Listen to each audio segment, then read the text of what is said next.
Bonjour et bienvenue sur RDC UKTV, votre média de référence pour déchiffrer l'actualité politique, sociale et culturelle en RDC, avec des analyses approfondies, des enquêtes de terrain et des programmes captivants. Nous vous informons pour sensibiliser. Rejoignez notre communauté, aimez, commentez, partagez et surtout abonnez-vous pour rester informé des réalités qui façonnent la RDC en Afrique et partout dans le monde. Reprise des combats entre FARDC et AFCM 23 alors que les négociations de Doha piétinent. La situation sécuritaire devient de plus en plus préoccupante dans le secteur Walengola de Loa, territoire d'Ubundu, dans la province de la Tshopo, où l'absence des forces de l'ordre dure depuis plus de 5 mois. Cette vacance sécuritaire a laissé place à une montée inquiétante de la criminalité, suscitant l'inquiétude de la notabilité locale qui lance, ce lundi 22 septembre, un appel pressant aux autorités provinciales. Chaque jour, des cas de vol, de bagarres violentes et même de coups de feu sporadiques sont signalés. Selon Thomas Molanga, notable de la région, la population vit dans un climat d'angoisse permanent. Le 11 septembre, 2 familles se sont violemment affrontées. Il y a eu plusieurs blessés graves. Des armes à feu de calibre 12 ont été utilisées. Des balles ont retenti dans tout le secteur et il n'y avait aucun policier pour intervenir.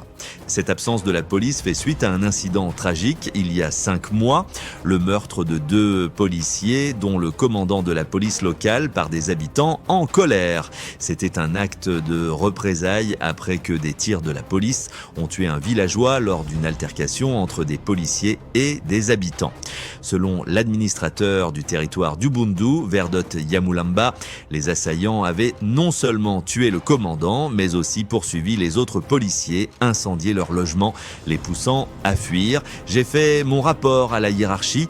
Le commandant est au courant de la situation. Nous attendons une réponse, a expliqué l'administrateur du territoire.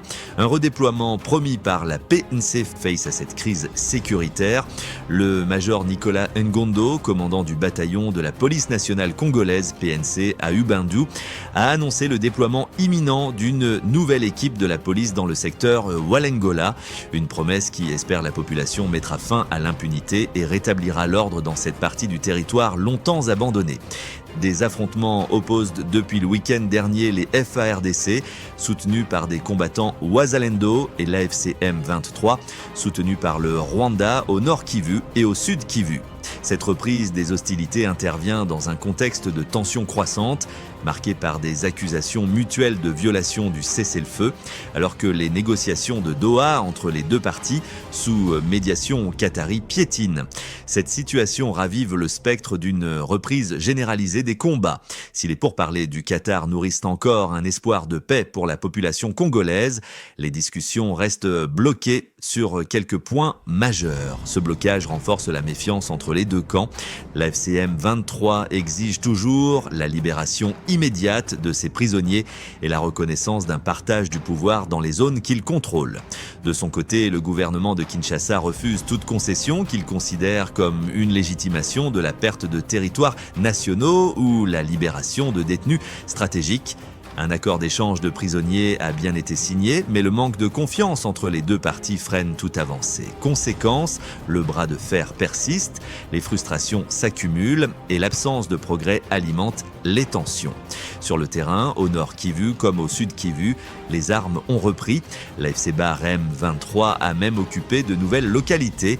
Plusieurs sources confirment un renforcement en hommes et en matériel sur les lignes de front et redoutent une reprise des combats à grande échelle. L'évêque de Butembo-Beni appelle au dialogue pour restaurer la paix dans l'est de la RDC à l'occasion de la Journée internationale de la paix célébrée le dimanche 21 septembre et de la Journée nationale de la justice et de la paix instituée par la Conférence épiscopale nationale du Congo, SENCO, Mangziander Paluku Sikuli Melchizedek, évêque du diocèse catholique de Butembo-Beni, Nord Kivu, a lancé un appel pressant au dialogue entre les parties en conflit dans l'est de la République démocratique du Congo. Dans son message, le prélat a exhorté les acteurs impliqués dans les violences à renoncer aux affrontements et à respecter les droits fondamentaux de chaque individu. Il a dénoncé les atteintes à la vie humaine et les violations des droits, rappelant que tous ont été créés à l'image et à la ressemblance de Dieu. Il faut interpeller ceux qui compromettent nos aspirations à la paix, qu'ils cessent de tuer et de bafouer les droits humains. Ce qu'ils font est mal, et le mal ne triomphera pas du bien, a déclaré Mamgadjur Paluku. Insistant sur l'importance du dialogue, même avec les adversaires, l'évêque a souligné que cette démarche peut amorcer un processus de réconciliation et de paix durable. Il faut accepter de dialoguer même avec l'ennemi. C'est peut-être à travers ce dialogue qu'il pourra revenir à la raison. Dès qu'il commence à parler, c'est déjà un pas vers la paix, a-t-il affirmé.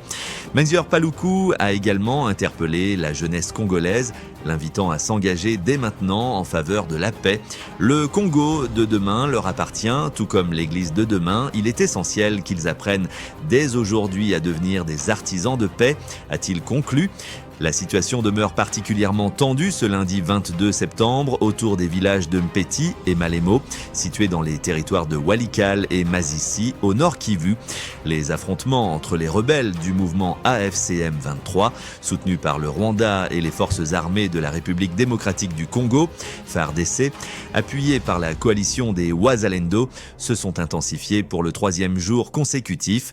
Chaque camp rejette la responsabilité de cette nouvelle escalade. Malgré le processus de paix en cours, des détonations ont été entendues ce matin dans les villages de Minjenje et Malemo, territoire de Masisi, ainsi qu'à Mpeti dans le groupement Kisimba, territoire de Walikale. Des sources locales basées à Pinga confirment avoir perçu ces explosions. Selon elles, les combats se déroulent dans des localités déjà vidées de plus de la moitié de leur population depuis plusieurs mois. Ces affrontements surviennent alors que plusieurs sources, Liampas évoquent des bombardements aériens menés par les FARDC samedi et dimanche, visant les positions de l'AFC M23 dans cette zone frontalière entre Walikale et Masisi.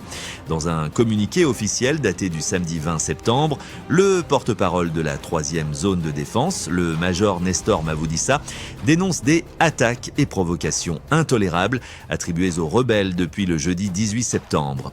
L'armée congolaise affirme se réserver le droit de riposter avec rigueur.